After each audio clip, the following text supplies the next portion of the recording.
Doctor APJ Abdul Kalam sir বলতেন যে আপনি আপনার ভবিষ্যৎ পরিবর্তন করতে পারবেন না, কিন্তু আপনি আপনার অভ্যেস পরিবর্তন করতে পারবেন। আর আপনার অভ্যেস একদিন আপনার ভবিষ্যৎ পরিবর্তন করে দেবে। কালাম স্যার বলতেন যে প্রতিটি মানুষেরই সকালে উঠে সবার আগে নিজেকে এই 5টি কথা বলা অবশ্যই দরকার। এই অভ্যেসটা অনেক ছোট, অনেক সাধারণ, কিন্তু এটা যে কোনো মানুষের জীবনে বড় পরিবর্তন আনার ক্ষমতা রাখে। আর এটা প্রতিটি সফল লোকই জানে ও ব্যবহার করে। আব্দুল কালাম স্যার একটি গরিব পরিবারে জন্মগ্রহণ করেন, কিন্তু নিজের পরিশ্রম ও অভ্যেসের কারণে তিনি অনেক সফল হয়ে দেখান। আর গ্রামের গলি থেকে বাইরে বেরিয়ে রাষ্ট্রপতি ভবন পর্যন্ত পৌঁছে যান। কালাম স্যার বলতেন, আমাদের সবার ঘুম থেকে উঠে নিজেকে এই 5টা কথা বলা অবশ্যই দরকার। প্রথম কথাটা হলো, আমি সবার থেকে ভালো।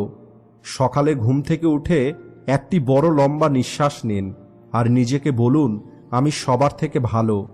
আমার মতো এই পৃথিবীতে আর কেউ নেই। অনেক লোকের মনে হয়তো এখন প্রশ্ন আসছে যে আমি সবার থেকে ভালো কিভাবে হতে পারি। আমার চারপাশে এমন অনেক লোক আছে যারা আমার থেকে অনেক ভালো, তাদের সামনে তো আমি কিছুই না। তাহলে একটা কথা ভুলবেন না যে আপনার কাজ এর ওপরে নির্ভর করে যে আপনার চিন্তা কেমন। প্রতিটি দিন যা আপনি ভাববেন একদিন আপনি তেমনই হয়ে যাবেন।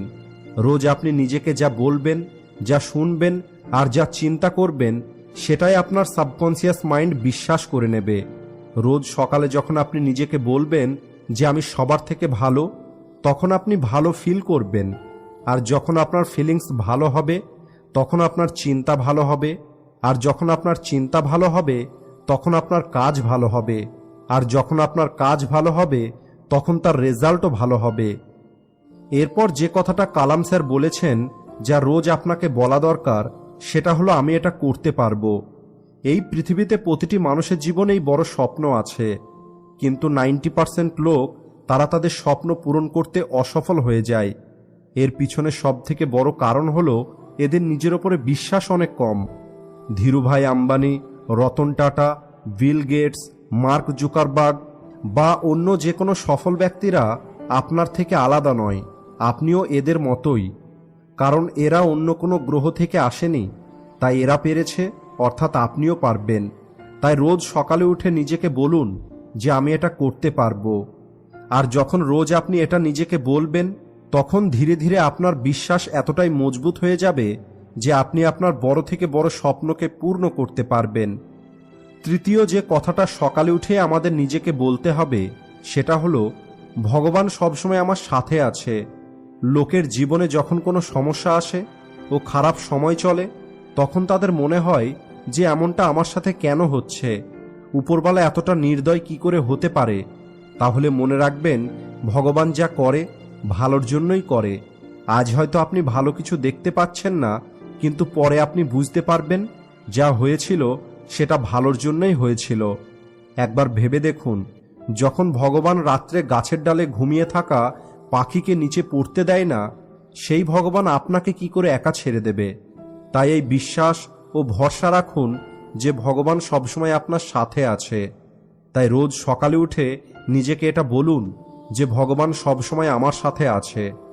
নাম্বার 4, এরপর আব্দুল কালাম স্যার যে কথাটা আমাদেরকে বলতে বলেছেন সেটা হলো, আমি একজন বিজয়ী। জীবনে সমস্যা আসতেই থাকবে, আর যখন কেউ ফেল হয়ে যায় তখন সে নিজেকে লুজার মনে করে এবং হার মেনে নেয় আর চেষ্টা করাই ছেড়ে দেয়। কিন্তু মনে রাখবেন, প্রতিটি মানুষ এই প্রকৃতিরই একটি অংশ। তাই প্রতিটি মানুষের মধ্যেই ভালো ও খারাপ দুটো গুণই থাকবে। যদি আপনি জয়ী হন তার জন্য দায়ী আপনি, আর যদি আপনি অসফল হয়ে যান তার দায়িত্বটাও আপনাকেই নিতে হবে।